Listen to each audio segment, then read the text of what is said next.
I grew up thinking love would arrive like lightning, loud, sudden, impossible to ignore. But when it finally came for me, it arrived quietly, disguised as my best friend. His name was Evan Carter. We met during the first month of freshman year at Starlake High, a huge red brick school in the middle of a noisy modern city called Greenridge, where buses groaned at every intersection and coffee shops seemed to pop up faster than new buildings. The first day I saw him, he was sitting on the school lawn, sketching in a little black notebook. His dark hair kept falling across his forehead, and he kept pushing it back with the back of his knuckles. I remember thinking he looked like he belonged in a movie scene, quiet, artistic, a little lost in his own world. I was the opposite. Loud laugh, messy ponytail, bright sneakers, practically chaos on legs. I had dropped my water bottle and it rolled right to him. He looked up at me, held it out, and said, "You run fast. But not as fast as your bottle." I burst out laughing. That was our beginning. By the middle of freshman year, we were inseparable. Evan walked me home most days, even though his house was in the opposite direction. I'd wait for him outside chemistry class every morning. We sat under the maple tree outside school, the one spot that felt like ours. He'd sketch while I talked about everything, my annoying brother, the new cafe downtown, why I hated geometry. "You talk too much," he would tease. "But it's my favorite sound." At the time, I didn't realize how important that line would be later. People called us the pair, not a couple, just a pair. Teachers looked at us and smiled knowingly, seniors teased us as we passed by. But it never felt romantic. Not yet. Back then he was just my best friend, my safe place, my calm after a rough day, the person who listened when no one else seemed to care. It happened during sophomore year. We were studying for finals at his apartment. His mom was working late, his dad lived in another state, and Evan had the entire place to himself. We sat on the living room carpet surrounded by textbooks, highlighters, and half-eaten bags of chips. Around midnight, he fell asleep next to me, head leaning against my shoulder, breathing soft and even. I looked at him, really looked. His eyelashes were long. His lips curved slightly even when relaxed. His hair fell in messy waves over his eyes. Something fluttered inside me, unexpected, frightening, warm. I tried to shake it off, but once the thought appeared, it rooted itself in my mind. Do I feel something more? From that night on, I couldn't unsee it. His smile made my chest tighten. His laughter made my stomach flutter. His hugs, oh God, his hugs made me feel like the world stopped spinning. I didn't want to ruin anything, so I kept quiet and pretended I didn't notice how everything had changed. Her name was Layla Bennett. Beautiful, confident, smart. Someone who looked like she belonged on the cover of a teen magazine. She joined our school at the start of junior year and immediately became the girl everyone noticed. She had long caramel hair and a smile that lit up the hallway. And of course, she joined the art club. Which meant she met Evan. One afternoon, he walked up to me with the stupidest grin on his face. "You'll never guess what happened." I tried to tease him. "You finally passed algebra?" "No better." He glowed. Layla asked if I wanted to hang out and work on a painting with her. My voice cracked before I could stop it. "Oh? That's cool." He didn't notice. He kept talking about her, how talented she was, how easy she was to talk to, how funny she was. With every sentence, it felt like someone was slowly tightening a knot in my chest. I hated that I was jealous. Hated that the idea of someone else making him smile made me sick. But the worst part? I realized I had fallen. Really, deeply, painfully fallen. The more time he spent with Layla, the more I forced myself to act normal. When he told me she liked the same bands he did, I smiled. When he said she laughed at his little sarcastic jokes, I nodded. When he said she wanted to visit the art museum with him, I said, "You should go." And deep down my heart whispered, "Why not me?" Why can't it be me? I practiced pretending I didn't care. I perfected the act. But I wasn't ready for the moment everything shattered. It happened on a rainy Thursday in October. I was waiting for Evan at our usual spot, under the maple tree. My backpack was soaked, my sneakers were muddy, and my hair stuck to my face. He was 30 minutes late, which never happened. When he finally appeared, he wasn't alone. Layla walked beside him, holding his sketchbook, laughing at something he whispered to her. They looked perfect together, like two halves of the same picture. When he saw me, he smiled, but it wasn't the smile he saved for me. It was different. Hey, he said, breathless. Sorry I'm late. Layla and I were working on something for the art show. I nodded, trying to swallow the ache. It's okay. She waved at me politely. I managed a weak smile. See you tomorrow, Evan, she told him before leaving. The moment she was gone, I turned away. He noticed. Hey, are you okay? And that was it. The moment I completely cracked. Yeah, I whispered. Just tired. But my voice betrayed me. It trembled. He touched my shoulder gently. What's wrong?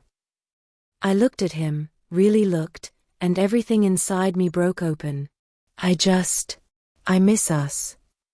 His eyes softened. I'm right here. No, I whispered. Not in the same way.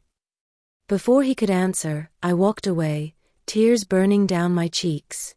For a week, I avoided him. No waiting by the chemistry room. No sitting under the maple tree. No walking home together. He texted, called, even showed up at my house once, but I told my brother to say I was busy. I didn't know how to talk to him without confessing everything. I didn't want to ruin our friendship. I didn't want to lose him completely. But avoiding him just made the ache heavier, and every night I cried into my pillow, wondering if maybe, we were never meant to be anything more. Eventually, he cornered me at school. I was leaving the library when he grabbed my wrist gently. Why are you running from me? I tried to pull away. I'm not. You are. His voice cracked. Did I do something? Just tell me. I couldn't look at him. If I looked at him, I'd break again. But he stepped closer. Talk to me, please. I didn't know how to hide anymore. It hurts, I whispered. What hurts? You. My voice trembled. You hurt me. He froze. Me? How? I finally looked up at him, tears filling my eyes. Because I like you, Evan. More than I should. More than I ever planned to.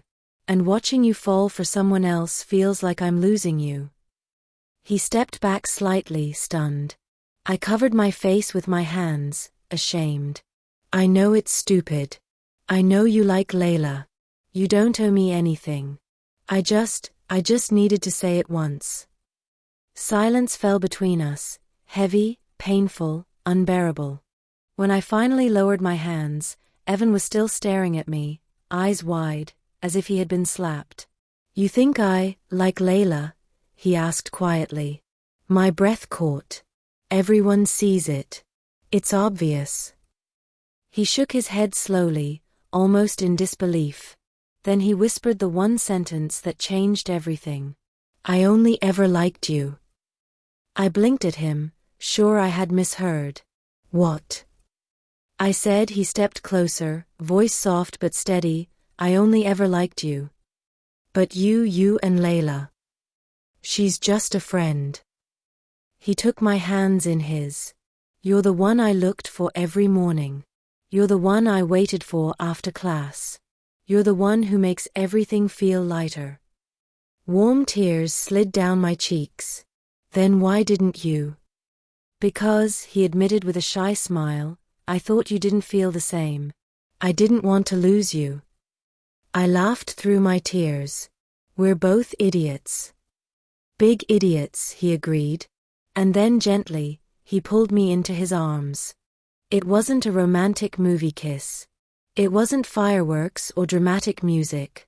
It was simple, quiet, warm. His hug felt like home.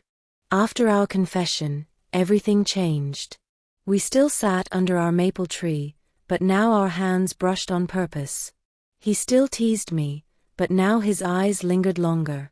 I still rambled about random things, and he still listened like it mattered. We didn't immediately start dating. We took it slow, careful, gentle, learning how to be something new without losing what we were. Layla noticed, of course. She smiled at me one day and said, "I'm happy for you too." Turns out, she had seen the truth long before we did. It happened on the rooftop of our school building.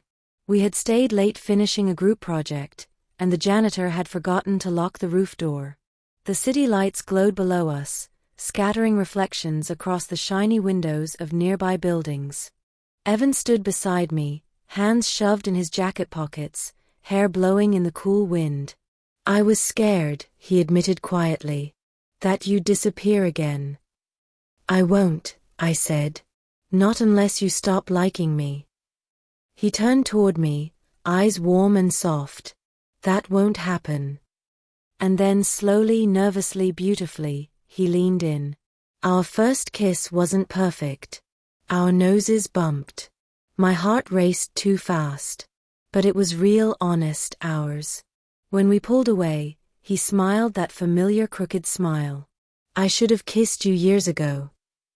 I laughed. Better late than never. Senior year felt like a dream. We didn't tell everyone immediately.